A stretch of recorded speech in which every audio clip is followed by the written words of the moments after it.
Hey everybody, it's Chris Bumbray here again from JOBLO.com with another Best Movie You Never Saw video edition, and this week we're taking a look at 1998's creature feature Deep Rising, starring Treat Williams, Famke Janssen, Wes Studi, Kevin J. O'Connors, and directed by Stephen Sommers, who you guys will all know as the director of The Mummy. Now, in this one, Treat Williams runs a salvage crew carrying a group of mercenaries run by Wes Studi, who encounter an abandoned cruise ship in the middle of the South China Seas. Once on board, they discover the passengers have all been killed by a hideous creature that now hunts them. So Disney back in the late 90s was a heck of a lot different from the all-media conglomerate we know now. Disney pretty much dominates the box office these days. Every movie that's a big hit pretty much has Disney's fingerprints all over it. They've got 20th Century Fox, they've got Lucasfilm, they've got Pixar, they've got everything. They've got Marvel, especially Marvel being the biggest. Now, back then, Disney didn't have any of these, but they still operated 4 big movie studios. Now, there was Miramax and Dimension, which was kind of its own thing. But then there was also Touchstone Pictures,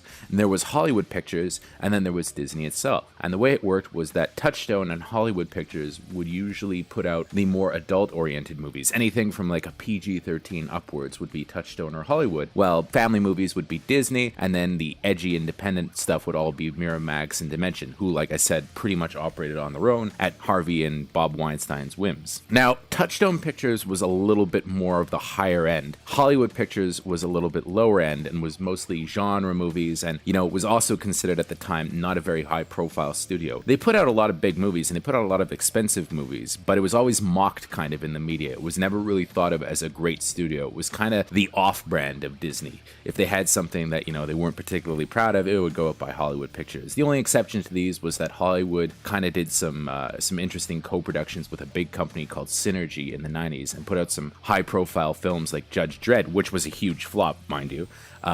But most of the good stuff, like the Jerry Bruckheimer stuff, would usually go over to Touchstone Pictures. Now, Deep Rising was kind of typical for Hollywood Pictures. It was planned as a big Harrison Ford movie, and it probably would have been a Touchstone film if it had come out that way, but then it was downsized into what the late 90s was considered a B picture, meaning it costed a rumored $45 million, which is pretty hefty nowadays, but back then was considered pretty much bargain basement for a big studio sci-fi movie. So they really didn't have much in the way of star power, and also the movie got terrible reviews. But the thing that really sank Deep Rising was the fact that it hit theaters in the middle of January, which back then was considered an absolutely dead month. And at the time, Titanic was absolutely dominating the box office. Now, people that didn't grow up in the late 90s won't remember this, but Titanic was so huge that it was #1 at the box office from the time it opened in December to about halfway through April. I think Lost in Space was the movie that finally displaced it at #1, but it just had this insane run for like 3 months, and nobody could compete with it at all. Tons of movies flopped. There were movies like Fallen, Sphere, U.S. Marshals, and Lost in Space itself, which all kind of didn't make as much money as they thought they were going to make, and were just sank by, the juggernaut that was Titanic, the iceberg that was Titanic, if you will. So Deep Rising was one of the many movies that fell victim to it, and it only grossed about $11.2 million at the box office, which was a huge disaster at the time, considering it cost $45 million. Although Stephen Sommers definitely didn't really suffer from this. He was only a year away from hitting the big time with The Mummy, which became the sleeper hit of 1999. So great might be a little too strong a word for Deep Rising. Back in the late 90s, there were a ton of Aliens clones coming out.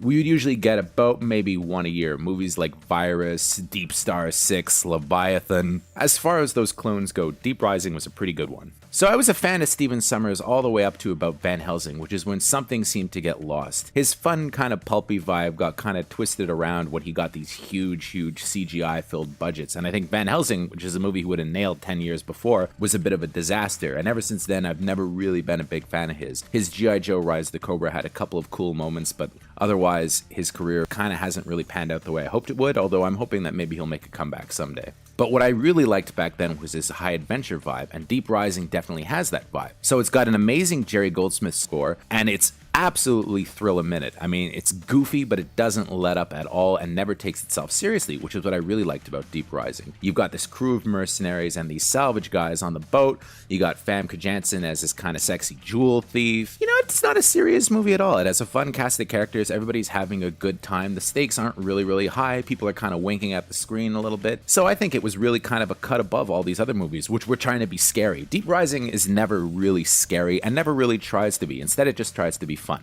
Now, There are some problems with the movie. For one, there's Treat Williams in the lead, okay? I like Treat Williams. Prince of the City is an amazing movie. I think his performance in that is one of the great screen performances of all time, but he is such a random choice to lead a big budget action movie. I mean, obviously they wanted Harrison Ford, but, you know, if you can't get Harrison Ford, then you can go to maybe, I don't know, the Kurt Russells or something like that. You can go down the list a little bit. Treat Williams, at this point, you know, audiences in general have never really been crazy about Treat Williams. Just not a star. He's an interesting character actor, but he's not the kind of guy who would lead a movie. He's such a random actor that Paul Rudd made this joke on the Mark Maron show about how when he was doing Locked Up in Vegas and getting to know his much younger co-stars like Seth Rogen and Jason Segel, he tried to impress them by running a gag where he was pretending to talk on his cell phone all night to Treat Williams. And I think early on I made a joke.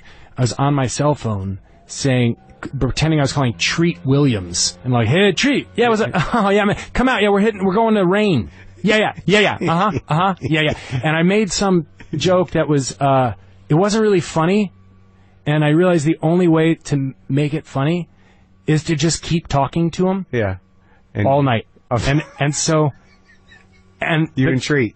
I was just laughing and just talking to Treat Williams for about 3 hours or so, 3.5 hours. Really? No, I wasn't talking to anybody. Were you getting the reaction to it? No. The guys were just like, all right. And every few minutes they'd look over and they'd laugh, saying, "Wow, you're sticking with this." Yeah. And I think they had an appreciation that I was sticking with it. So Treat Williams has kind of always been thought of as a lower rent guy. But I think he really could have had a good career as an action hero had this movie paid off. I mean, he has a way with the vibe that Stevens is going for and doesn't seem to take himself too seriously. He's almost a MacGyver-esque figure here, but he's always got these constant kind of bemused reactions to the chaos around him.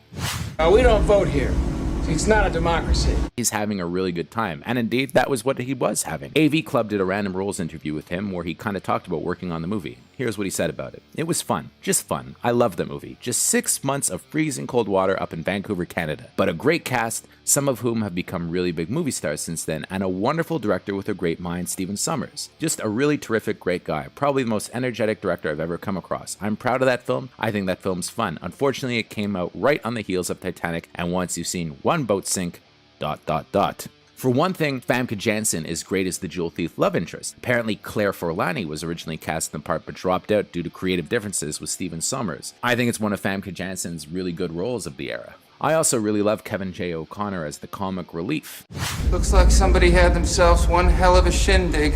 He actually became a bit of a Sommers mainstay at the time, showing up again in a similar part in The Mummy. And Kevin J. O'Connor is actually in the midst of kind of an interesting career revival. He's really, really good in Widows. If the movie has one big failing, though, it's the really dated CGI effects. I mean, you watch this thing now, and being shot in 1998, I mean, CGI at the time was really in its infancy, and boy, you can really tell. I mean, this looks like sci-fi level CGI, or the Asylum level CGI. But, you know, it wasn't considered bad at the time. It was considered really good at the time. Rob Bottin, who did The Thing, and ILM worked on the monster. So it's really primitive, but they put a lot into it. And I remember back in 1998, when I went to see this in theaters, we thought the monster looked amazing. Nowadays, not so much, but you know what? I don't think it actually really hurts the movie. I think it kind of lends itself well to the funhouse B-movie aesthetic. If you want to talk about fun, the movie has one scene that I think kind of sums everything up. Later on in the film, there's a really cool jet ski stunt with Treat Williams and Famke Janssen where they're trying to outrun the monster, where he uses a shotgun to blast open the door. And I remember first time I heard of this movie was actually on a movie magic show on the Discovery Channel where they were showing how the scene got shot. And I remember being a little bit disappointed when I saw the movie because they cut in this close-up of Williams and Janssen with the CGI kind of